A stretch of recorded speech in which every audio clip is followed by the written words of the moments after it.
کراچی دنیا کا چھٹا بڑا شہر ہے۔ کراچی پاکستان کے صوبہ سندھ کا دارالحکومت ہے۔ شہر دریائے سندھ کے مغرب میں بحیرہ عرب کی شمالی ساحل پر واقع ہے۔ پاکستان کی سب سے بڑی بندرگاہ اور ہوائی اڈہ بھی کراچی میں قائم ہے۔ کراچی 1947 سے 1960 تک پاکستان کا دار الحکومت بھی رہا۔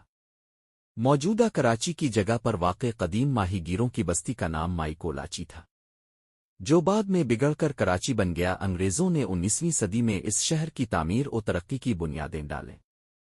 1947 میں پاکستان کی آزادی کے وقت کراچی کو نو آموز مملکت کا دار الحکومت منتخب کیا گیا۔ اس کی وجہ سے شہر میں لاکھوں مہاجرین کا دخول ہوا۔ پاکستان کا دار الحکومت اور بین الاقوامی بندرگاہ ہونے کی وجہ سے شہر میں صنعتی سرگرمیاں دیگر شہروں سے قبل شروع ہو گئیں۔ 1959 میں پاکستان کے دار الحکومت کی اسلام آباد منتقلی کے باوجود کراچی کی آبادی اور معیشت میں ترقی کی رفتار کم نہیں ہوئی۔